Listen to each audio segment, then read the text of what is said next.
My name is Darin Yanke. I'm with Hawaii Farms. We farm down in Sauk County, so we are 30 miles southwest of Wisconsin Dells. We're in the driftless region of the county, so we got hills and valleys as well. Our farm is located down in the valley bottom. We have a lot of great hillsides around our farm for grazing livestock on. So this year we're farming about 1,500 acres, split up between corn, soybeans, winter wheat. We grow some rye for cover crop seed, as well as oats, alfalfas, and we have managed pastures. We also do custom harvesting and planting of row crops. We raise around 200 head of dairy Holstein replacement heifers for local dairy. So that dairy brings us cattle when they're about 600 pounds. And we get them back to the dairy when they're about 1,500 pounds, 1 month prior to calving. So we're doing all the breeding, all the prig checking and everything at our farm. And we have these cattle for the full year. He brings the load every month and he takes the load back home with him every month. So it is a lot of work because we have them cattle all the winter long as well. It just ain't summer grazing. Along with that, we have our own grass-fed beef herd. Currently we are at about 30 cow-calf pairs. We're finishing about 20 head that we're direct marketing of fat cattle off of grass. And we are also buying and selling some beef cattle throughout the year as well to make a dollar here when we can. So for the most part, any given day on the farm, we have just over 300 head of livestock. So I'm going to talk about our whole farming operation today, a little bit about our row crop end of things first, and then we'll integrate into grazing crops after winter wheat, and then into the perennial pasture systems. So we're trying to build healthy soils. We're trying to cut back on chemicals and commercial fertilizers in our whole cropping system, not just in our pastures. So we're using products like this here, which is a seaweed extract. This product is sourced out of South Africa. I watched a video on this the other day.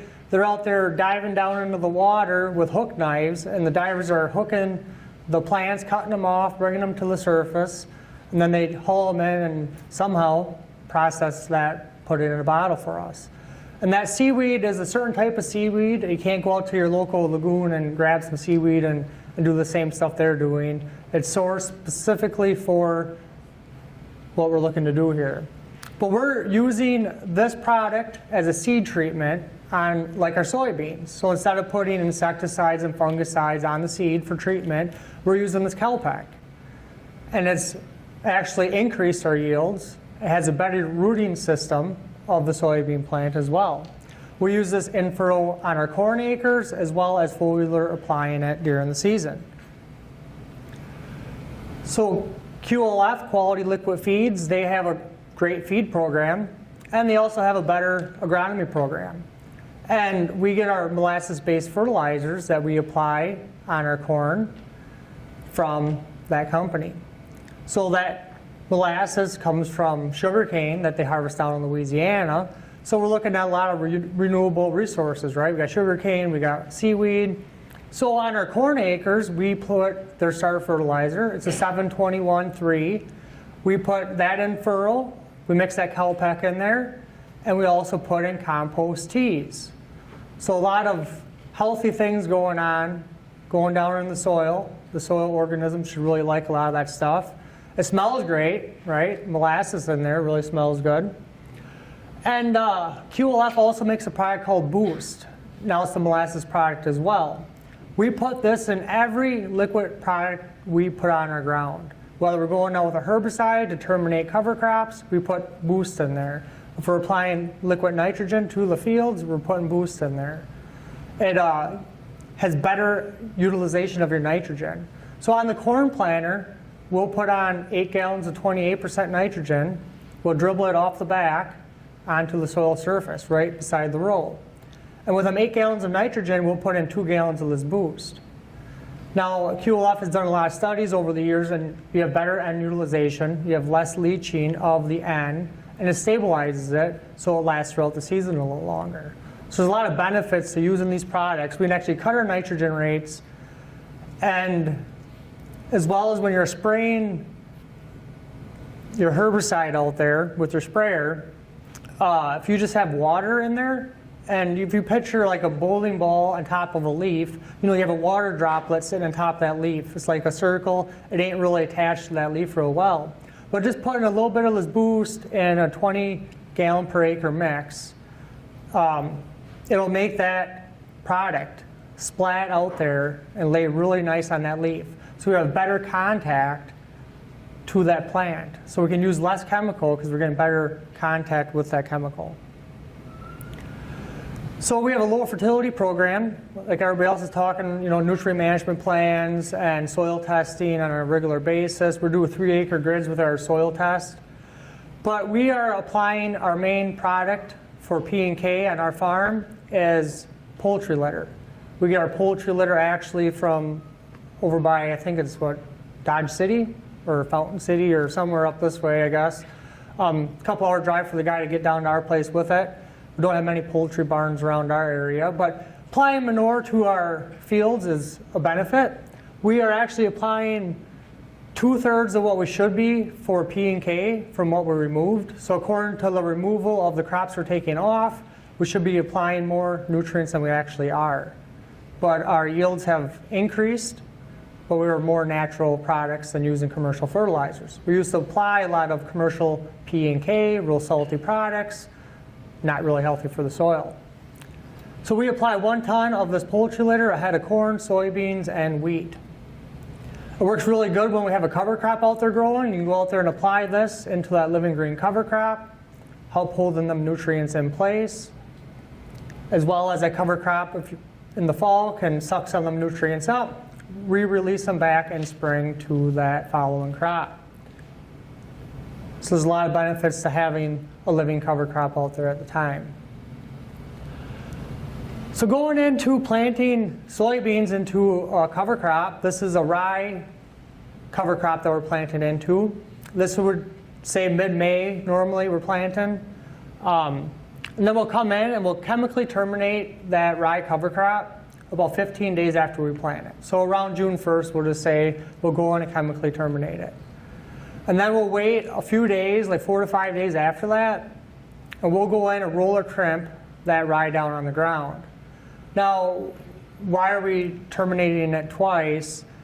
We're going to plant winter wheat after the soybeans. And in the past, our issue has been is when you just mechanically terminate it with a roller crimper, you still have viable rye seeds out there. So the following year when we have wheat growing, we have a lot of rye out there growing as well. So when you take that to the elevator, they don't like to see all that rye and wheat all mixed together. So we're doing a 2-step process. And then we want to use the mechanical termination of it as well and get that plant on that soil surface. We want to have a lot of biomass, and that's why we're waiting until June to roll it down. And we want to protect that soil, and we want the organisms to start breaking out that residue as soon as they can. And also protect the weed seeds from germinating. So that's a pretty simple program. Let's say 1 ton of poultry litter, we'll have 1 chemical pass across that field, roll crimper, harvest. Going into planting our corn into a living green cover crop as well. All of our acres get planted into something green. Most of the acres of corn go into a multi-species cover crop mix. This photo here was taken on June 1st planting corn, which is not normal for us. We're normally planting towards the middle of May. This was the off year. So most of the time, our cover crops ain't that big when we're planting corn. Our clover and vetch is normally about knee high. This field was about waist high. There's some really good stuff, a lot of nitrogen that we built. So we cut back on our fertilizer that we're putting out there. We have all this biomass, we have all this N that's created from all these legumes out there. And the cover crops are also unlocking nutrients that otherwise your corn and soybean plants might not be able to unlock. So there's a lot of benefits to all that. And the one thing when we are planting corn into a living green cover crop, we are making sure that we have that nitrogen up front on that corn. Even in this scenario here with all that legume out there, we'll put some nitrogen on with the corn planter because it does take a little while for them crops to start breaking down and releasing that nitrogen back for us.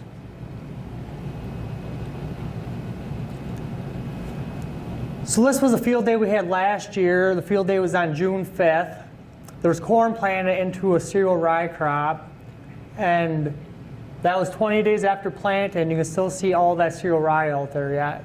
Just a nice mat on the soil surface, suppressing all those seed weeds. So that's the same field in August. You can just see how much rye there's left. A lot of that rye left, got decomposed, went into the soil. Hopefully the corn picked up them nutrients and used them during the growing season. So now the fun stuff, right? You can talk about interseeding corn and grazing and all that. Interseeding in our area, we're located in Sauk County. We've done it 4 or 5 times now and had successes some years, and some years it was kind of a flop. So last year, we're working with the Sand County Foundation on doing a grazing cover crop trial. And last year, we're supposed to have interseeded mix out there in a cornfield. And we went and did it all, and nothing grew. About 5% of what we planted grew. And it was spinner spread on with a 3-point mounted broadcast spinner spreader. And we went out there and spun it on. 2 days after we spun it on, we went back out there and we couldn't find any seeds. Like, where all these seeds go? So I don't know what happened to them all or what the deal is, but it didn't turn out. What time of year did you spin that on? Like, what was the corn stage? The corn was about shin high, so we went in pretty early, right around June, we'll say, and spun that on. And we had 60-inch rows out there as well that last year, and we also had a trial where we had low population 30-inch rows, trying to allow more light to get down to that soil, along with variety-specific corn that had upright leaves on it. But we had done all the research and did everything correct as far as we thought, and then it didn't turn out. But anyways, there's times when it does turn out. So that photo on the left up there was from 2018. We had an interseeded mix. It was annual rye. It was a white clover, I think, at the time, and some radish out there. It turned out really well. A 60-inch corn. We went in 2 weeks after that picture was taken, so that picture was in August. We went in the first week of September. We chopped that field for silage, and kind of disappointed in it because it kind of went downhill. We thought we had that nice green cover crop was going to take off, but it kind of turned around and went down. So I don't know if they kind of petered out and were done already, or if there wasn't enough nitrogen anymore. The corn crop took it all. The photo on the right is interseeding mix that we did the same day we planted corn. So we had a legume mix. We went out with a grain drill. We seeded it down. It was 6 different species. We came in the same day. We planted the corn in 30-inch rows. And this is what it looked like in fall. This is when we were harvesting it. It's kind of hard to see in the photo, but there's a lot of stuff out there, a lot of green stuff about waist high in the middle of them corn rows. A lot of tons of dry matter out there. We yielded only 100 bushels in that field though, and the strips in that field that didn't have the cover crop in it yielded 200 bushels. So we lost roughly $500 an acre with the same inputs because we had the interseeding in there. But you can look at that, can you get your $500 back by grazing that off after harvest? Or maybe I know some folks up in the central part of the state are grazing that mix just like that, some corn out there and everything, just turn the cattle out and go. So there's a lot of options there for grazing livestock in a system like that. So going on to the multi-species mixes that we plant after winter wheat or oats or rye, things like that. There's a lot of options there. You know, you have multi-species mixes. You can turn that cover crop into a forage for grazing. You can turn that into a harvestable item and put it in a bale or in a silage bag or something like that. But either way, when you have a small grain in your system, you're creating that opportunity to build your soils, add diversity to your farm, add that extra crop rotation in there, which is really important to do all that. So we like grazing cover crops off after the winter wheat. And we always like adding a little flair out there, little sunflowers, get the neighbors talking. We always post a farm sign down by the road when we're grazing these cover crops off. You know, you're selling meat off the farm and people are going past, they don't know whose field that is. You're like, oh, yeah, that's cool, I want to buy meat from them. Or maybe you want to rent more land and you have some neighbor that doesn't know you own that field, and they're like driving past and Like, oh, that's cool, there's sunflowers and cattle out there, I want to see that on my farm. So they give you a call, hey, you want to run my farm? So there's a lot of PR, out there just by throwing your farm sign out there by the field that you're grazing. We're grazing these cover crop fields off. We are using all temporary fencing supplies. Their fields are normally 5 miles from our home location in any direction, and we're using just a one strand of poly wire around the outside of them fields. We're just using steel posts for corner posts, 12-volt solar fencer for keeping the fence energized. We'll put cow-calf pairs out there and have no problem. We always put a stake out there as well with our phone numbers on it by the gateways. So, hey, there's an animal out or something, somebody will give you a call instead of calling the sheriff's department. So that always works out real well, too. They ain't too often they get out, but once in a while you have that little cat that sneaks underneath the wire and falls. So, but, talking about diversity, there's diversity in your fields. You need diversity in your rumen. All these different plant species out there all do something different for the cattle and for the soils. And going back to maybe, having too much rocket fuel out there during certain times of the year, and this is one of them. When we are grazing these off around October, November, there's a lot of lush growth, and a little bit of baled hay could go a long ways. I guess we really haven't did that, but I know I haven't liked the gains maybe so much that we've been getting off grazing these cover crops. It's just really helping us extend our grazing season though. So just like your perennial pastures, you want to be moving the cattle. Even though these are crop fields, we still want to be moving the cattle every few days. You're creating compaction the more the cattle are in that one area. Because when we are grazing these cover crops off, the following year we want to plant corn, no-till, into that field. We don't want to be working in any of these fields. So we're really cautious on keeping them cattle moving. And if there's a rainy forecast coming, before we turn the cattle out onto these fields, we will not turn the cattle out there. There are some falls we don't graze any cover crops because it's not worth it at the end of the day to ruin your field just to get the benefit of grazing it.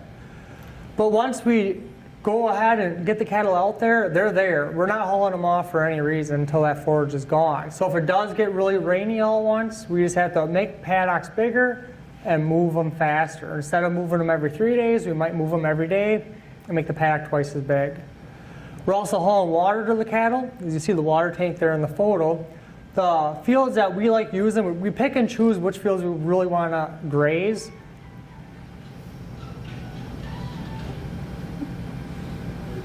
How do you handle bloat? Bloat? We're not worried about bloat. Never had that problem. No, I don't know. Diversity, I guess. All that different stuff out there, so. I forget where I was now. But anyways, talking about moving the cattle and the rain. The fields next to the roadway. So we always pick fields that have a road along them.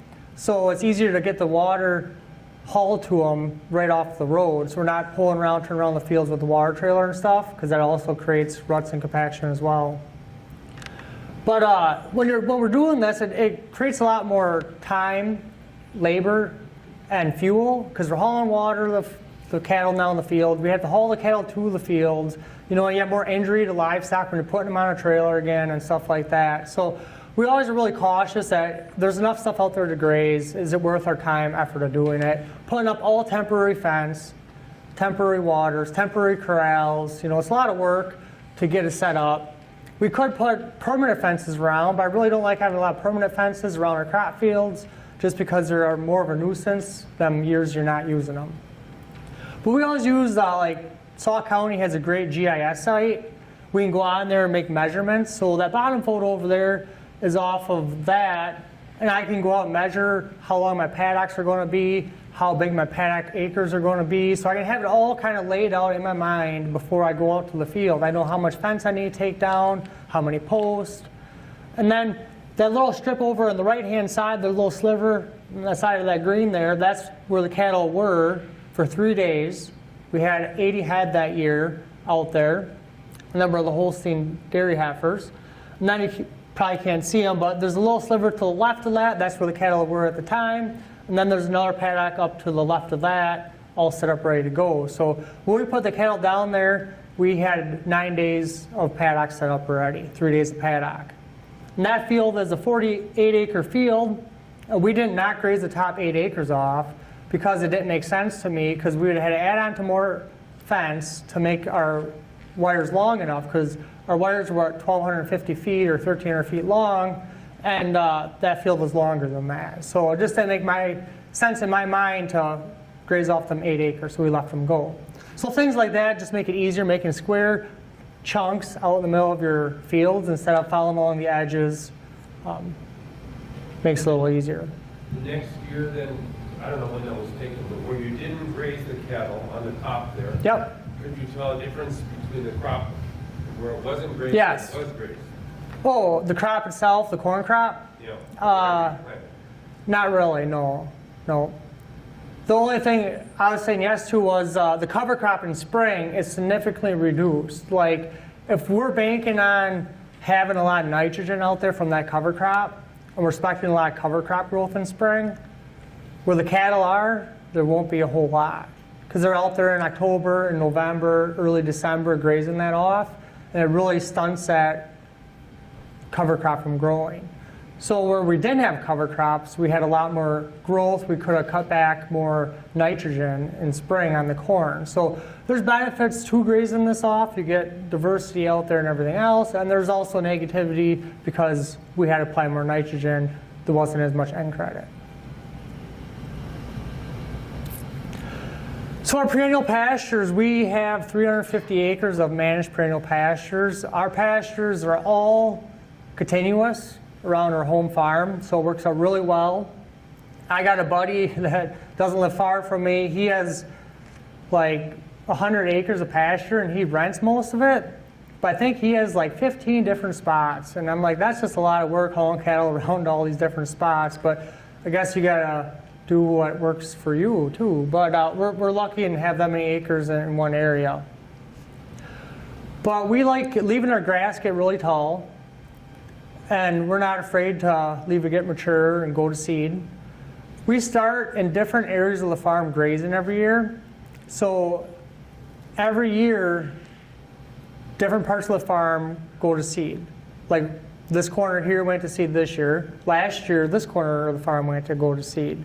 So we're not having to go out and interseed. We're not having to spend money on seeds because we're just leaving it grow itself. And a lot of our pastures get grazed, we'll say 3 times a year, but there's certain areas like we want that to be more mature. We'll graze that twice, or this one we can graze a little shorter, we'll graze it a little more. So it varies every year, but 2 to 4 times we get through most of our pastures. We still got a lot of nice, lush green growth coming in August even. It just depends on what type of animal we are grazing out there at the time and the rotation that we are in. The cattle that we have are Aberdeen Angus moderators. So they're about 1,000-pound cow, pretty short, stubby, fat. I just seen a quote this morning. I was reading something online. I don't know who it even was from, but they're talking about like having 12 pounds of sugar in an 8-pound sack or something like that. A really fat, plump animal. So that's why we like them for grass finishing. They work really well in our system. And they're low input. So on that subject, you read these articles like, oh, you shouldn't wean, or you should wean early, or, that milk costs you a lot of money too. That cow's going to eat so much more when they're producing milk. So a year ago, we thought, all right, we'll wean our calves in December to see if we can get better weight gain on our calves. We normally calve in May. So we weaned them a little earlier than we normally had been. And we were really disappointed in it, actually. Our calves didn't really gain any better over winter, not being on mom. And our cows in spring were actually too fat. We were going into the calving season, and our cows, I could say, were really too fat. So like this winter, our calves are still on our cows yet, and we'll probably stay on there for another few weeks, and we'll start calving May 10th. So we'll be weaning at about 11 months old, but it doesn't work in everybody's system because it depends on your animal, your cow. If you have a breed that's built for it, you can get by with weaning late. You really got to watch going through the winter months that they're doing okay. In our pastures, thinking about her slides with her water lines before, but we have 25,000 feet of water lines running around our farm, and 4,000 feet of them are buried in the ground 6 feet deep. So we have winter water spread out across our pasture rotation. So it works really well for grazing into the winter months away from the farm buildings.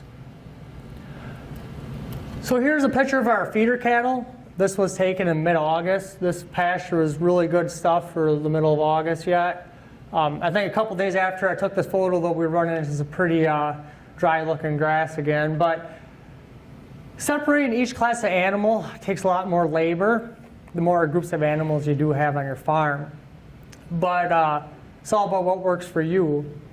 And we normally have, like right now in the wintertime, we have like 6 groups of cattle right now. Not because I want to, it's because I have to.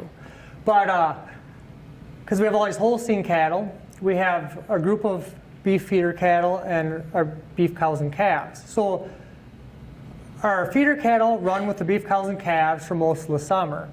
Just during the calving time, because there's yearlings in this group that came off their cows in the spring, and once we wean them, we like having all of our cows calved in before we put the last year's calf back in with the beef cows. Because if we are calving at the same time, even though they're weaned, we've had a yearling start going after the mom again, and then starting to bottle feed, and it just ain't no fun. So we always separate them until we're done calving, and then put the calves back out there again, the yearlings. And then we have a lot of groups of Holstein cattle. These take a lot more management. You know, the cattle that we're raising, they're not our cattle, they're for a dairy. And the big frame cattle, I mean, we're taking 1,600 pound heifers back to the dairy 1 month prior to calving. So they're big bony animals. They take a few pounds of grain and some mineral mix every day. We take it out in the pasture in the back of the UTV and grain buckets. We are running the 600 pound heifers and the 1,500 pound heifers in the same group just during the summer months. In the winter months, we have them 2 classes in different pens, but in the summer months they're running together just to consolidate the number of cattle groups that we do have. So the nutritionist really doesn't like to hear that, because he's like, well, you have these big animals and these little animals all in the same pen, and I'm like, well, they're out there grazing, right? They got a 10-acre lot they're grazing in today, and you know, are they really fighting and pushing against each other? I don't know. Every year, we've been doing it for 5 years now, and every year he tells me, you think you could pull them 2 groups apart again? I'm like, well, they're stuck in there now. I ain't gonna pull them apart now. But we have a breeding group of cattle that has to have facilities every day, so they have to have access back with lanes and stuff like that. So during the summer months, that's kind of an inconvenience. We're taking these cattle, bringing them in. Somebody's in heat, we gotta breed them. And we're also having like prig checks every 2 weeks, and we have to give some lice shots on every other Saturday mornings, and we're doing embryo work and everything else with these cattle. So in our system, it works, but there's a lot of labor involved in it. And having lanes, I hate having lanes. It's a nightmare, get a lot of traffic, and it just ain't pretty at times. So we are going away from the Holsteins. We have them for another 2 years, and then we're going into all beef. So we're hoping to have about 200 head of beef here in a couple of years instead of having the Holsteins around. It's a really nice enterprise, though, and it works really well. I mean, we just do it on a monthly allotment, so we get paid per month and how many head we have on a per day basis. So it's just an option for custom grazing. Like I said, we have them all year, though, so it makes a little more work for us. So for fly control, we have chemical fly control we use on the Holsteins. Them animals, I don't know. If you don't control the flies on them, there's a lot of flies. A lot of flies in the summertime. Can you explain your portable boiler? What's that? Can you explain your portable boiler? Yeah. So in the beef cattle, we don't get many flies. I can tell you that much. So, and then we have the birds over there. We have a lot of bird boxes, and they pick a lot of flies off the cattle as well. So this fly oiler here, we have we put it on wheels, I guess. I don't know. We bought some used ones. We put a hitch on the front of it. It has a itcher on there. It has a walk under thing, and we have a mineral block in the middle of there, and they put their head in there and get oil on their head and everything else. But it's pretty simple. We put on some wheels and we pull it around from paddock to paddock, so we move that every day. The Holsteins, that big group of Holsteins we have 150 head in that group. They're actually, in the summertime when we have the beef feeder cattle are in front of the Holsteins. So we're doing a leader follower. So the beef fat cattle are in the front on a big lot. We had 50 head in there last year, I think. And then we come in the next day, the 150 head of Holstein heifers go in that same lot. So they kind of clean up and utilize that forage a little better. It works really well. It just saves us an extra set of fences all the time with all the groups of cattle we do have. So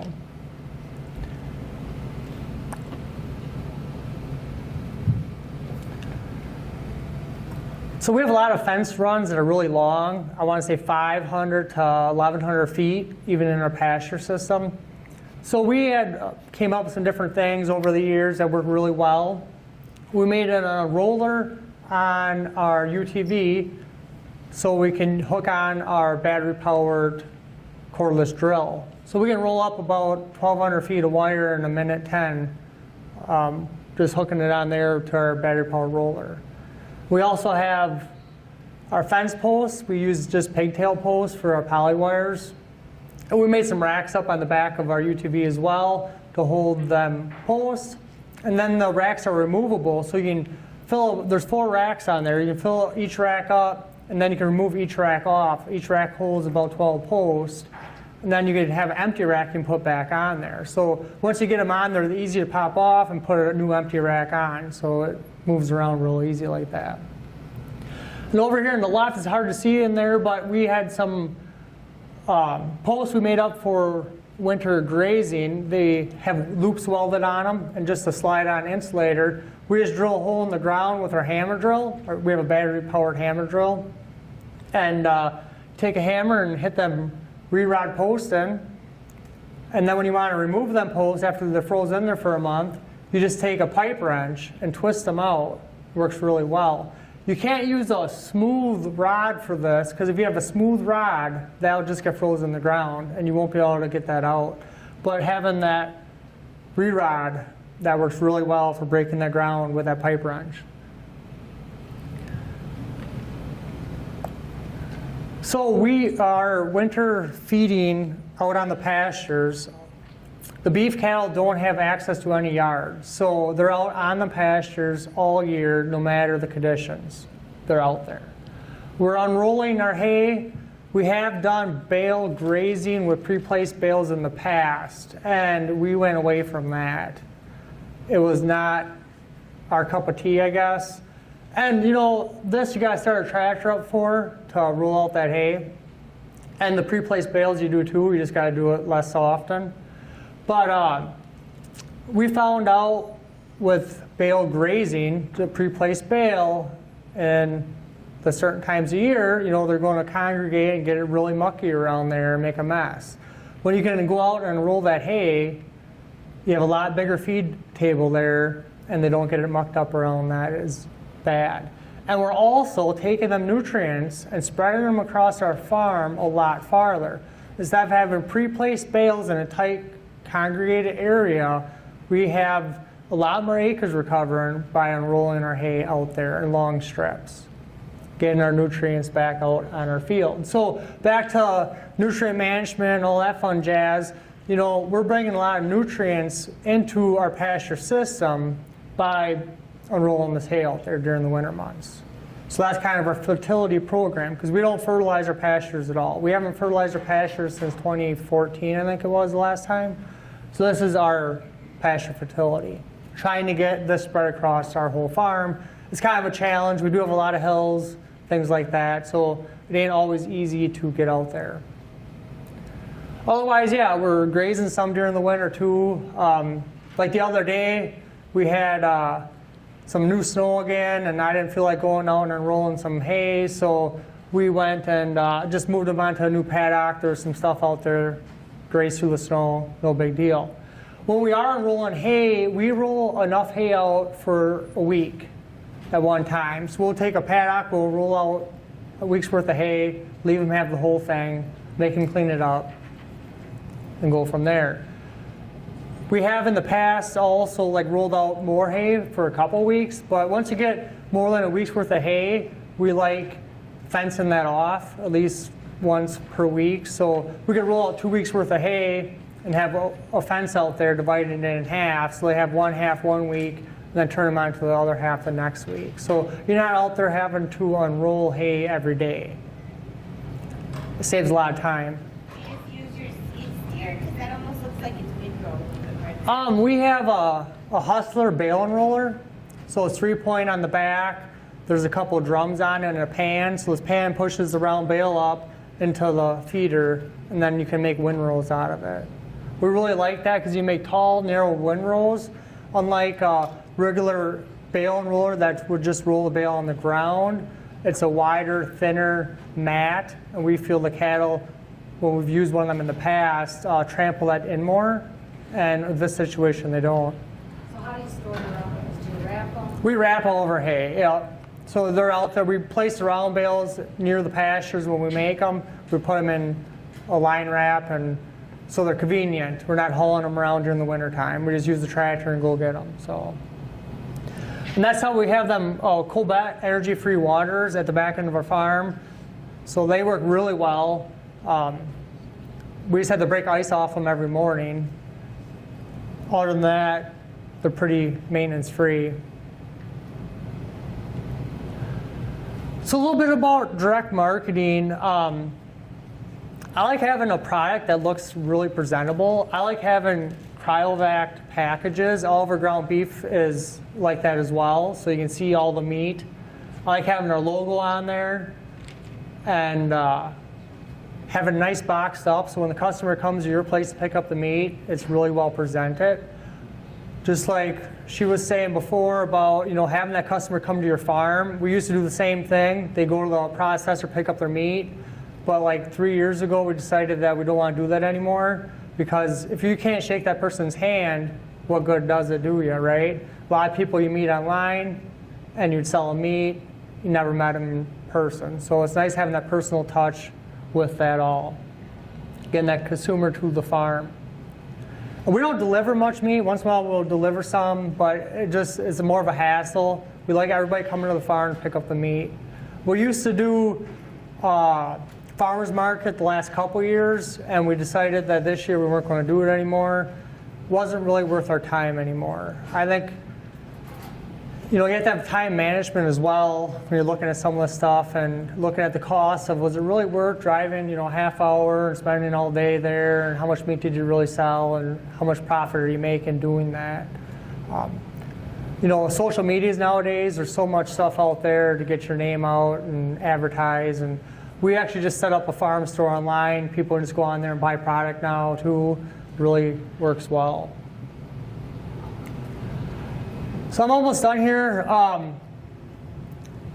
It's all about networking, looking at social media. There's so much to learn out there. I mean, we started, I don't know how many years ago it was now, watching Greg Judy on YouTube, and learned a lot from that guy. And I had the chance in 2019 to go down to his place on a tour. We were going down to vacation in Branson, and thought, well, we're going right past Greg Judy's, I'm gonna give him a call. So I called him up, yeah, you can come tour my farm if you give me $500. I'm like, all right, well, sucker I am. I paid him the money, but it was worth it. I really enjoyed it. He's a really great guy. And so last year we had the opportunity to host him at our farm. So he came up to our place last year, and that's from when that photo was taken there. But think outside the box and don't mind change, right? You gotta change your ways you're doing things to try improving.